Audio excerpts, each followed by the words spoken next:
have to fear is In war, fear itself. there is no substitute for victory. Let us never negotiate out of fear.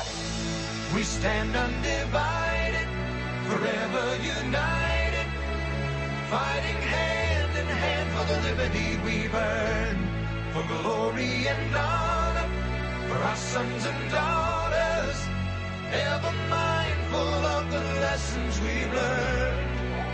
Let the torch of freedom burn.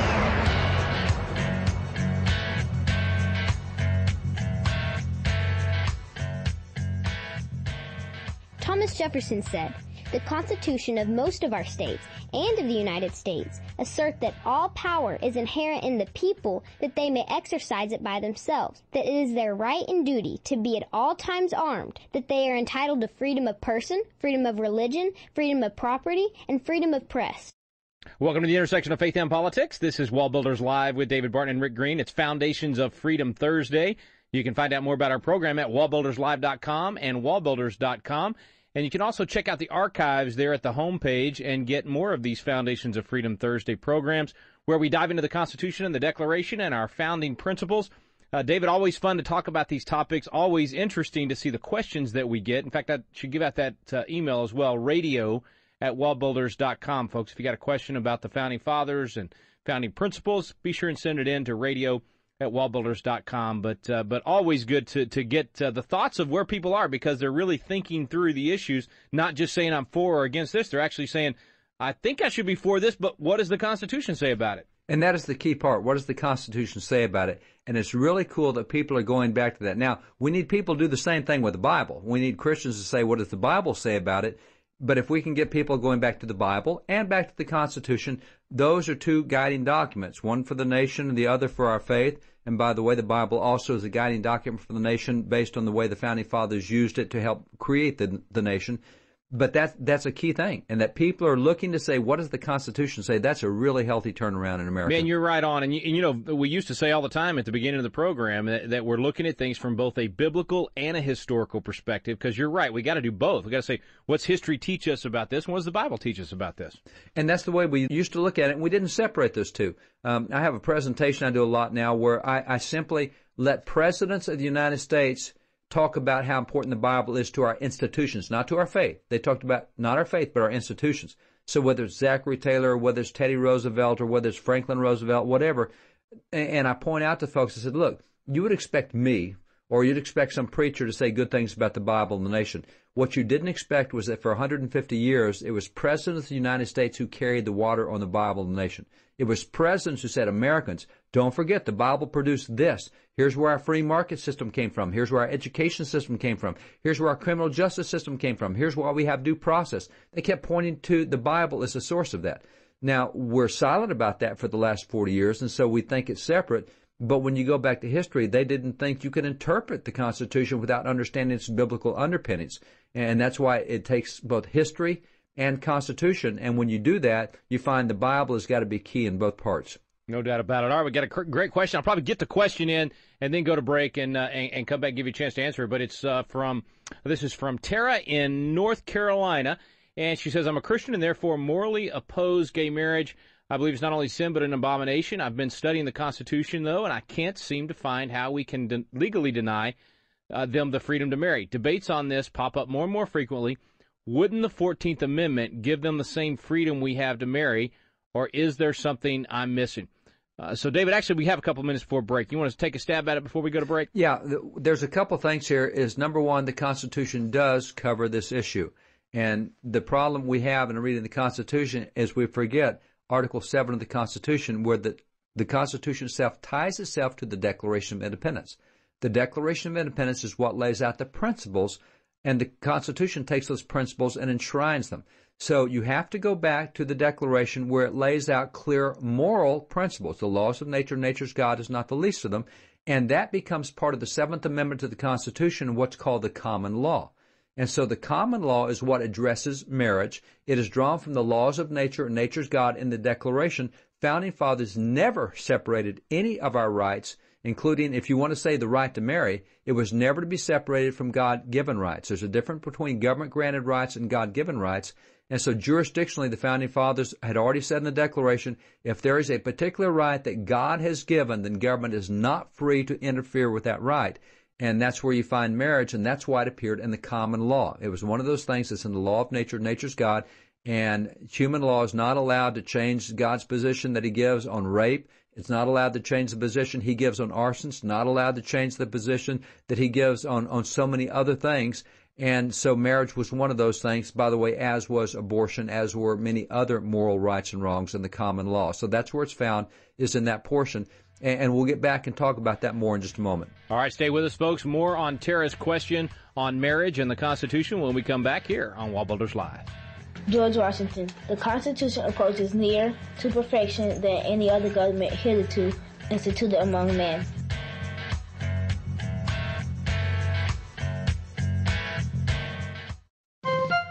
This is David Barton with another moment from America's history. Today, numerous court decisions demonstrate that there's often a conflict between the courts, the law, and religion. Has this conflict always existed? Not according to James Wilson. James Wilson was a signer of both the Declaration of Independence and the Constitution. He was a law professor as well as an original justice on the U.S. Supreme Court. James Wilson saw no conflict between religion and the law. In fact, just the contrary. He declared, "Human law must rest its authority ultimately upon the authority of that law which is divine. Far from being rivals or enemies, religion and law are twin sisters, friends, and mutual assistants. Indeed, these two sciences run into each other." In the views of Founding Father James Wilson, religion and good civil law were inseparable. For more information on God's hand in American history, contact WallBuilders at 1-800-8-REBUILD. Let the torch of freedom burn.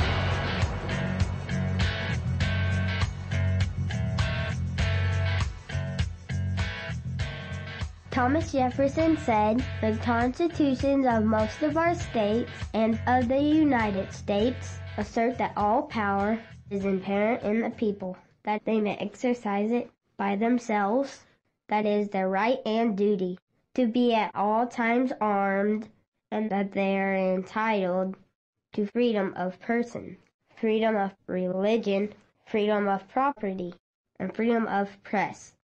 Welcome back to WallBuilders Live. It's Foundations of Freedom Thursday, and we're talking about those freedoms out of the Constitution. We're talking about having both a biblical and a historical perspective on all the issues we're facing today. Our question today from Tara in North Carolina is about marriage, and what do you look to in the Constitution for defining marriage as one man and one woman?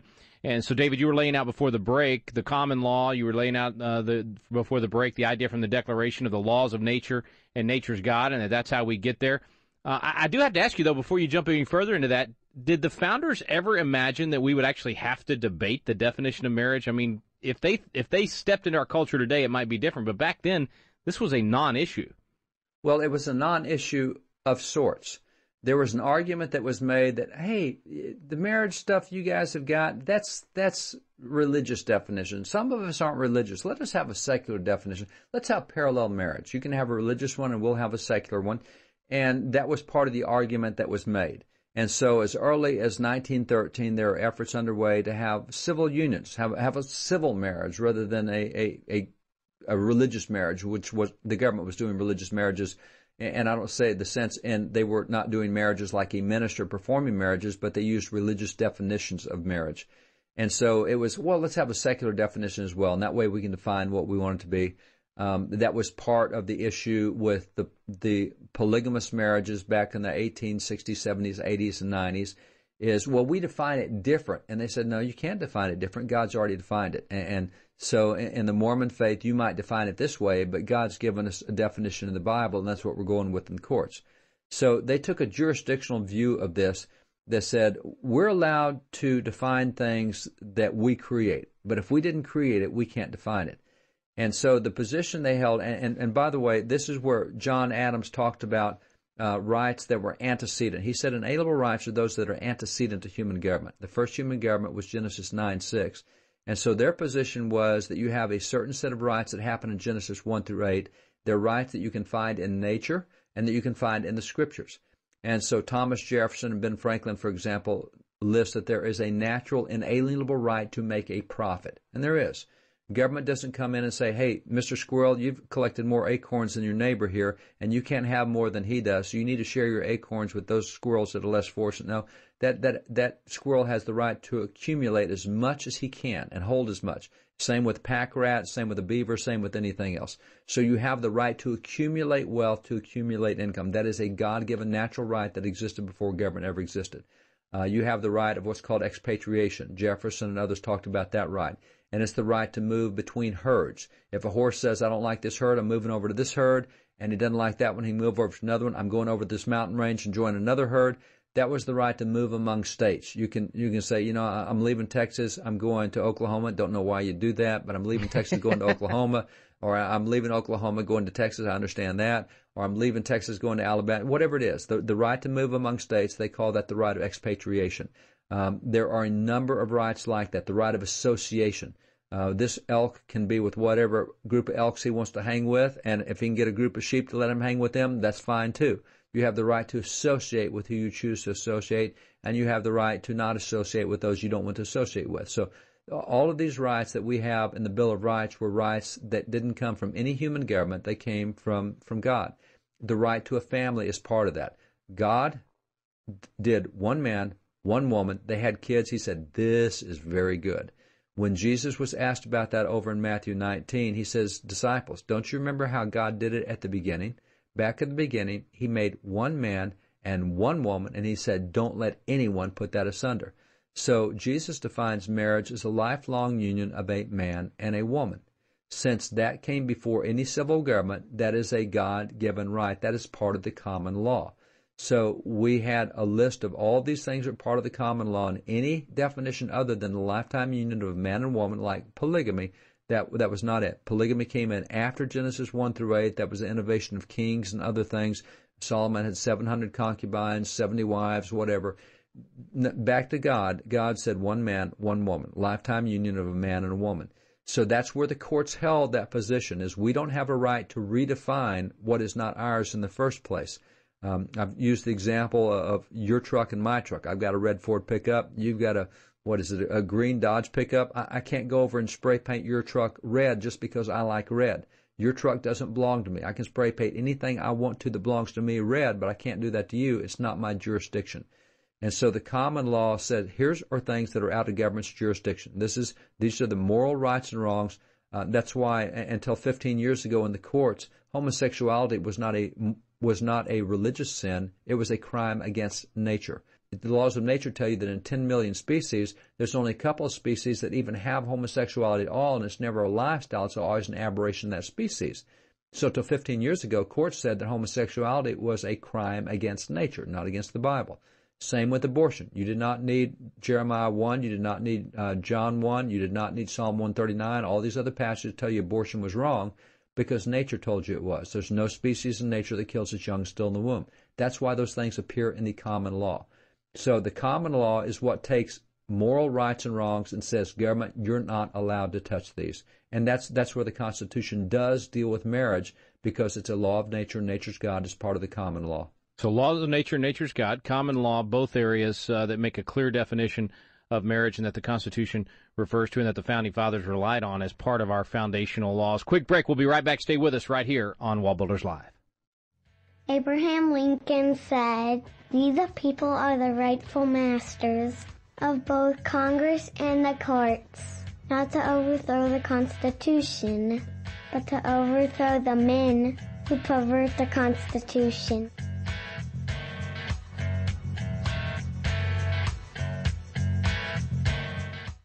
Have you ever wanted to learn more about the United States Constitution but just felt like, man, the classes are boring, or it's just that old language from 200 years ago, or I don't know where to start? People want to know, but it gets frustrating because you don't know where to look for truth about the Constitution either.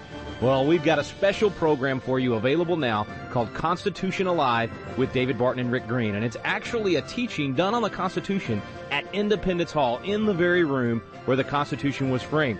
We take you both to Philadelphia, the cradle of liberty and Independence Hall, and to the WallBuilders Library, where David Barton brings the history to life to teach the original intent of our founding fathers. We call it the Quick Start Guide to the Constitution because in just a few hours through these videos, you will learn the Citizen's Guide to America's Constitution. You'll learn what you need to do to help save our constitutional republic. It's fun, it's entertaining, and it's going to inspire you to do your part to preserve freedom for future generations. It's called Constitution Alive with David Barton and Rick Green. You can find out more information on our website now at wallbuilders.com. Let the torch of freedom burn.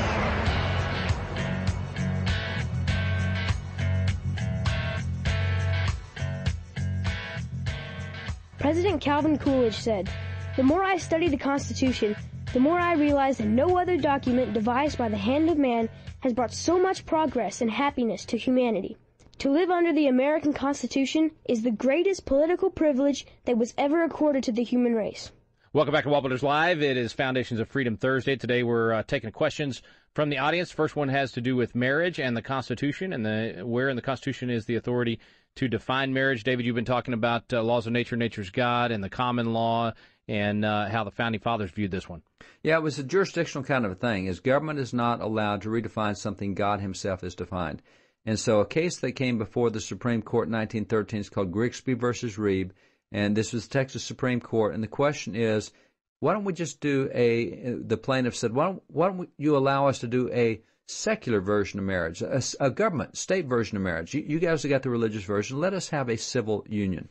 And here's what the court ruled. The court says marriage was not originated by human law. When God created Eve, she was a wife to Adam. They then and there occupied the status of husband to wife and wife to husband. The truth is the civil government has grown out of marriage, which created homes and population society from which government became necessary. Marriages will produce a home and a family that will contribute to good society, to free and just government, and the support of Christianity. It would be sacrilegious to apply the designation, quote, a civil contract to such a marriage. It's that and more. It's a status ordained by God. So the court says, hey, we're not allowed to mess with this. This doesn't belong to us. This is not our jurisdiction. I mean, you've raised this as a constitutional issue. It's come all the way to the Supreme Court. But we can't do something different than what God's done on this. Now, we're allowed to do stuff under social compact, but it can't be things that relate to inalienable rights, and it cannot be things that relate to moral rights and wrongs. God's already defined those. So that's where, under original intent, not to mention the actual language of Article 7 and the Seventh Amendment as well, that the Constitution does deal with the marriage issue. And so the 14th Amendment is not what gives that right because, again, the 14th Amendment was to secure to every citizen the rights in the states. Well, states, just like that Supreme Court case, had said, look, the laws of nature and nature's God is what defines marriage in this state. And so the 14th Amendment didn't change that. It didn't set that aside. And that's where it's a modern reading of the 14th Amendment that excludes all history, constitutional clauses particularly like the common law clause, and it excludes original intent to arrive at the position that says, well, 14th Amendment allows homosexual marriage like it allows any other form of marriage. That's just not accurate. Well, interestingly enough, we'll be bringing the 14th Amendment up again here in a second. We've got a great group of questions from Joe in Indiana, and actually his first question was the one you just answered from the gal in North Carolina. Is there anything in the Constitution that gives the federal government the right to define marriage? And I love the fact that this is something people are thinking about, that they're thinking about what's the Constitution say about this. You know, as Christians, there's a clear answer, but there's also a historical and a constitutional answer. I'm sorry, go ahead. No. I think it's a great point, and they're not the only ones we get those questions from. No, that's right. That's right. So here's another one. He says, do you have a list of all the Founding Fathers with biographies of their lives? I appreciate your ministry, and thank God you guys are here. I've learned so much. And a lot of people ask me for this, David. Lives of the Signers is a quick one on 56 of those guys. Yeah.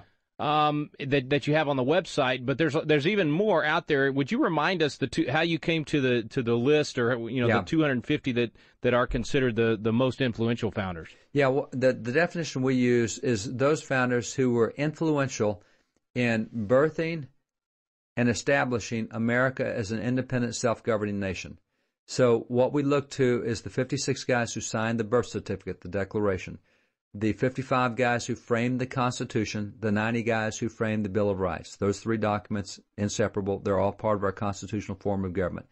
But in addition to that, you had a certain set of guys like the major generals in the American Revolution that without them we don't have our independence.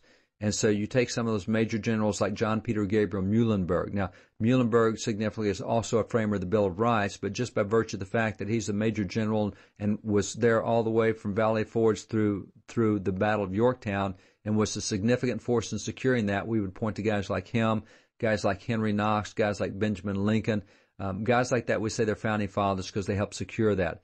On the other end, we look and would say the first cabinet members, the first Supreme Court justices, those guys are also there because they show how the Constitution is designed to operate. The 6 justices of the Supreme Court, George Washington put there, John Jay, and the others. You had 3 of the guys who'd signed the Constitution, 2 who had ratified the Constitution, and 1 who had done the commentary on it. So they show us how the courts operate. They're founding fathers.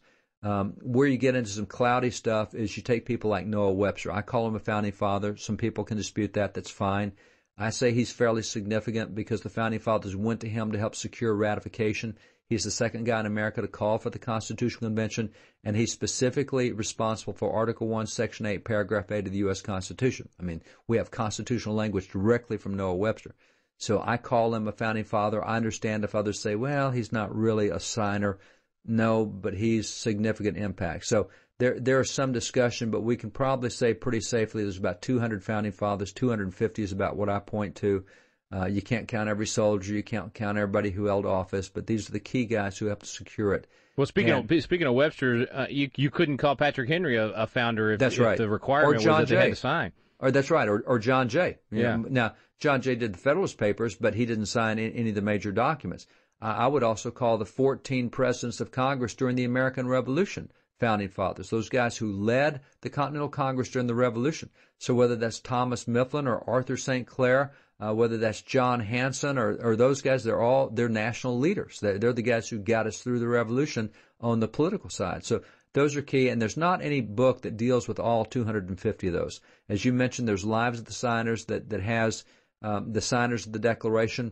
There are some early books that have been reprinted that deal with the signers of the Constitution. 39 signers of the Constitution, 55 who wrote the Constitution, 16 did not sign for various reasons, some of which include the adding of the Bill of Rights. They wanted a Bill of Rights added, Elbridge Gerry and George Mason and others. So there are some David, works you out also there. have, though, as a good resource, I'm sorry to interrupt you, but your original intent for me has been a great resource for looking up where a founder, had influence. I mean, at the back of the book, you've got a ton of these guys with just a quick paragraph that really quickly summarizes all the different areas they had an influence. So for me, that's a quick biography that's always been a great tool. When one of these names would get rattled off, I couldn't remember who it was. I just go to the back of Original Intent, and you've got most of them back there. Yeah, we've got several hundred back there that help put them in context and give a little biographical sketch of who they are and what they did. So there's a lot out there that people can take and learn. The problem we have today is we know so few of these guys. If I throw out the name of George Morton, everybody tell me who George Morton is. I'll bet you we'll get maybe one email, and that's because they probably looked it up on the internet before they sent us the email. Most people have never heard of him. They don't know who James Smith is. They don't know who Hugh Williamson is or David Brearley. I mean, these are guys who signed our documents, but today we know maybe 4 or 5 names. And so when folks like John Meekum, who had been at Newsweek, and others wrote a book on the Founding Fathers, you get 6 or 7 or 8 names. And typically they're the least religious guys. And so you get a Thomas Paine, you get a George Washington, you get a Ben Franklin, you get a Thomas Jefferson, you get a John Adams, and pretty much doesn't go past that. But those are some of the Founding Fathers. But we have so narrowed the field today that we no longer recognize who it takes to be a Founding Father. And to this day, I'm able to buy all sorts of documents from signers of the Declaration very cheaply because nobody even knows who they are today. Now, back in the day, everybody knew these guys were signers of the Declaration, but not anymore. Oh, I even just recently, I was out in Philadelphia, and I went with a group to Christ Church and had a great time there and saw some of the graves. And I found names that I didn't know. I mean, the guy that was Secretary of the Constitutional Convention, Major William Jackson, I never even heard of him, and he was buried there. So I was able to learn a little bit about him and other guys that, I should have known that I didn't recognize. So all of us have some room to learn on these guys. Well, if you go to Christ Church and you say, all right, there's 7 gravestones here that are prominent that are signers of the Declaration. Find me the 7 who are signers of the Declaration. You can expect maybe 2 because people just don't know anymore.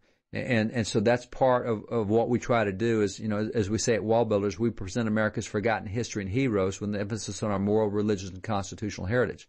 And so just as we've looked at the marriage issue, and that's part of our religious, moral, and constitutional heritage, I mean, you got this great question from Joe, but the problem is that we don't have a good source for all of those guys. As you point out in the back of Original Intent, we do have a short biography on a ton of them, and that does help put them in their context. But one of the things, we have intern programs here at WallBuilders, and as we bring interns in, one of the things that we make them do over the course, these kids, is we make them, across the 2 weeks that they're here, on one day they have to write a report on a signer of the Declaration they have never in their life heard about. They have to write a report on a signer of the Constitution they've never in their life heard about, don't even recognize the name. They have to write a report on one of the major generals, 17 major generals that they've never in their life heard about. These are all big guys. And it's really fun because after they write the reports, they have to do a presentation on that founder to the other interns. And you'll look at the list of 56 signers of the deck, and man, I mean, out of 56, there's probably 50 they don't recognize. They haven't even heard before. So it really is a growing experience. It's a lot of fun for them, and it's a lot of fun to see people do that. But every individual citizen ought to do that. Ought to pull up a list of signers of the deck and find some you don't know and see who they were. And even just going to wallbuilders.com on the articles that you've done over the years, there's a wealth of information right there, and you can search for signers, and you do articles on folks that we haven't heard of and don't remember. So there's a lot of great stuff right there. 2 easy resources though: Lives of the Signers and Original Intent. And just go Google, go study. I mean, there's plenty of information out there, folks. Go find out who our founders were and what they had to say about these issues we talk about on Foundations of Freedom Thursday. You've been listening to WallBuilders Live. Thomas Jefferson said, "In questions of power, then let no more be heard of confidence in man, but bind him down for mischief by the chains of the Constitution." We stand undivided.